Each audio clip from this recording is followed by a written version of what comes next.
Today I'm making green beans, but not just any green beans. I'm gonna toss it with a cilantro walnut based pesto. So we're gonna start with toasting some walnuts and garlic for the pesto. Now this is an old recipe I helped develop 15 years ago. And in the recipe it has you toast these two separately in a little skillet over medium heat. But over the years I find you can toast them at the same time. So that's what I'm gonna do. This is just a 1/4 cup of chopped walnuts and 3 cloves of garlic. Now notice the garlic, I left the peels on. And this is because I'm gonna toast the garlic in a dry skillet, and the garlic is gonna soften and get spotty brown, and it's gonna lose some of that harsh bite, making it perfect for pesto. And I do this a lot when I'm making sauces with garlic. All right, so medium heat, keep an eye on that. The nuts are done. I'm gonna put them right here on the counter. And see, these are the garlic cloves. They're not too hot to touch. They're starting to get a little spotty just on that one side. They could go a little bit longer for my liking, so I'll put them back on the stove. All right, so while those are cooking, let's focus on the green beans. Now here I have a nice big bowl of green beans. This is about 2 pounds. And now I'm just gonna trim them.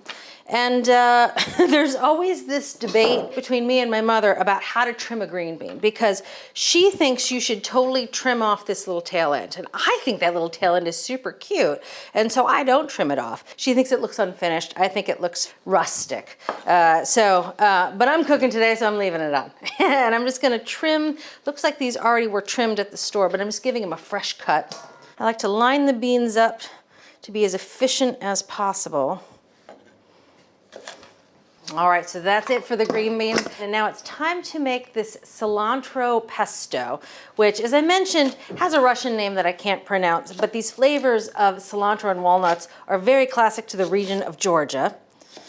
So we're gonna add a little bit of scallion, that gives it that allium flavor, but scallion tastes so good raw. In fact, I pretty much have scallions, it's a pantry staple for me. I have them in the refrigerator all the time.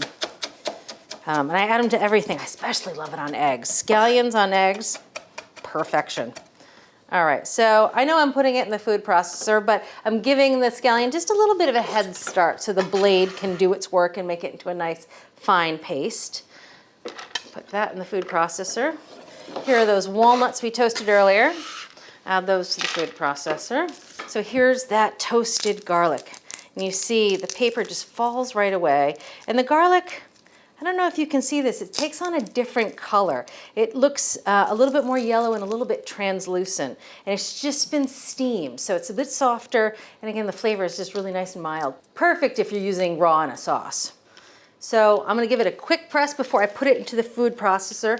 That way there's no big pieces of garlic hanging out. I'm gonna add just a little bit of lemon juice.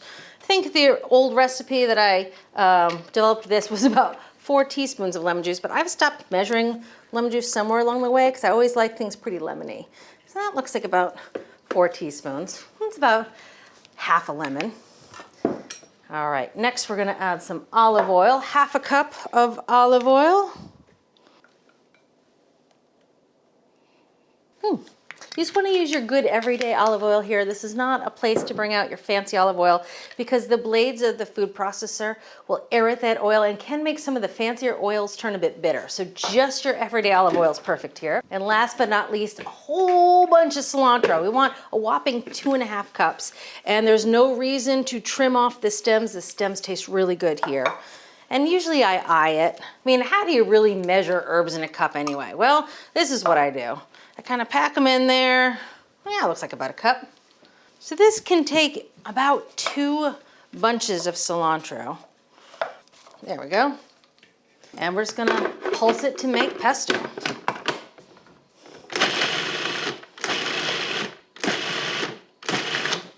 Give it a quick scrape down. Oh, those flavors, walnuts and cilantro. Who knew? The flavors just go so well together.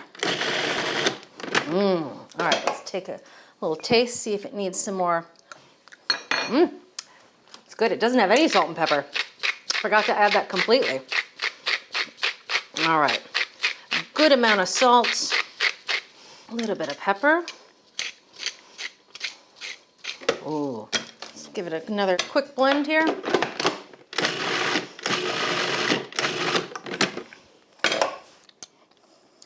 Oh, perfect. I'm just gonna leave it in the food processor until I need it. And here we have the trimmed beans. And we're just gonna blanch them really quickly in boiling salted water. Here I have a big pot of boiling water. I'm gonna add a lot of salt. Now in the beans go. And I set a timer for this. The amount of times I've overcooked beans because I just kind of forgot about them, I have too many to count. So beans usually take anywhere from 3 to 5 minutes. These are on the skinnier side, so I'm going for 3 minutes. Let that come back to a boil. So the timer just went off for the beans. Let's take a taste. I like them a little crunchy in the middle. So they're a little under, but that's perfect because they're gonna finish cooking as they cool. So let's drain these guys. And here is a trick that I learned from Cook's Country a couple seasons ago when we did a recipe for a green bean salad. So most green bean salads, you blanch them like I did in hot boiling salted water, and then you shock them in a bowl of ice water. Stop the cooking, get the beans nice and crisp, and have them stay bright and green.